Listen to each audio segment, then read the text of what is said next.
کسی زمانے میں ایک بادشاہ رہتا تھا۔ بادشاہ رحم دل بہت تھا، وہ ہر کسی کا بہت زیادہ خیال رکھا کرتا تھا۔ بادشاہ ہر ہفتے اپنے ملک کے لوگوں سے ملتا جلتا تھا کہ انہیں کوئی پریشانی تو لاحق نہیں۔ ملک کے تمام لوگ اس بادشاہ سے بہت خوش تھے اور اپنے بادشاہ سے بہت محبت کرتے تھے۔ بادشاہ فقیروں اور غریبوں سے بھی بہت پیار سے بات کرتے تھے۔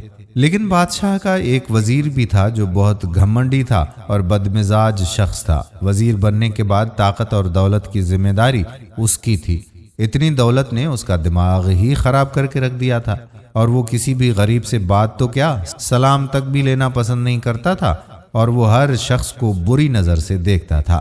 ایک دن بادشاہ، وزیر اور بادشاہ کا خاص سپاہی ایک سفر پر نکلے۔ تینوں الگ الگ گھوڑوں پر بیٹھے ہوئے تھے۔ انہوں نے اپنا سفر شروع کیا۔ جب وہ صحرا کو پار کرنے لگے تو اچانک ایک ریت کا طوفان آیا، جس کی وجہ سے وزیر ان سے الگ ہو گیا، لیکن بادشاہ کا خاص سپاہی بادشاہ کے ساتھ ہی رہا۔ جب ریت کا طوفان ختم ہوا تو بادشاہ اور سپاہی اس وزیر کو تلاش کرنے لگے۔ اس طرح ایک دن گزر گیا۔ اگلے دن بادشاہ نے اپنے سپاہی سے کہا کہ ہم دونوں الگ الگ ہو کر وزیر کو تلاش کرتے ہیں۔ پھر وہ دونوں الگ الگ ہو گئے۔ دونوں ہی وزیر کو تلاش کر رہے تھے۔ شام کا وقت ہو گیا۔ پھر سپاہی کو صحرا میں ایک جھونپڑی نظر آئی۔ سپاہی جب جھونپڑی کے اندر داخل ہوا تو وہاں ایک اندھا فقیر بیٹھا تھا۔ سپاہی نے بہت بدتمیزی سے اس فقیر سے پوچھا کہ اندھے، کیا تو نے یہاں سے کسی گھوڑے کے گزرنے کی آواز سنی؟ تو فقیر نے کہا کہ نہیں، میں نے کوئی آواز نہیں سنی۔ پھر وہ سپاہی آگے چلا گیا۔ کچھ ہی دیر کے بعد وزیر کا بھی وہاں سے گزر ہوا۔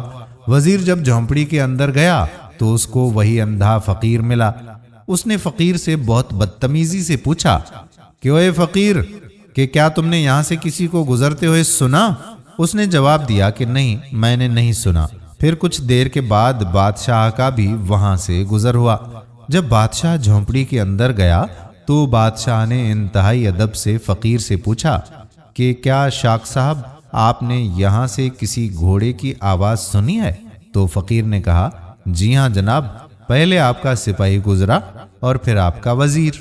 بادشاہ بہت حیران ہوا اور پوچھا کہ جناب عالی، آپ کو کیسے پتا چلا کہ میں ایک بادشاہ ہوں؟ فقیر نے کہا کہ آپ کے سپاہی نے مجھے اندھا کہا، اور آپ کے وزیر نے مجھے فقیر کہا، اور آپ نے مجھے شاہ صاحب کہا، لہذا گفتگو اور لہجے سے میں نے اندازہ لگا لیا کہ کون کس مرتبے پر ہے۔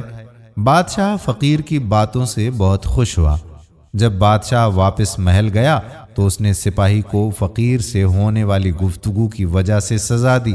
کچھ دیر کے بعد وزیر بھی آ گیا۔ بادشاہ نے اسے فقیر سے ہونے والی گفتگو سے آگاہ کیا اور سمجھایا کہ اعلیٰ مرتبہ یا عہدے کی وجہ سے کسی انسان کو کمتر یا حقیر بالکل نہیں سمجھنا چاہیے۔ دوستو، آج کل کے ان حالات میں آپ بھی دیکھیں کہ ہمارے ہاں جس کے پاس تھوڑی سی دولت آ جائے تو وہ پھر اپنے آپ سے ہی باہر نکل آتا ہے اور اپنے کردار کو ہی روند ڈالتا ہے۔ اللہ تعالیٰ اخلاق کی سر بلندیوں پر ہمیں فائز فرمائے، آمین۔ دوستو، ویڈیو پسند آئی ہو تو اپنے دوستوں کے ساتھ شیئر ضرور کیجیے گا۔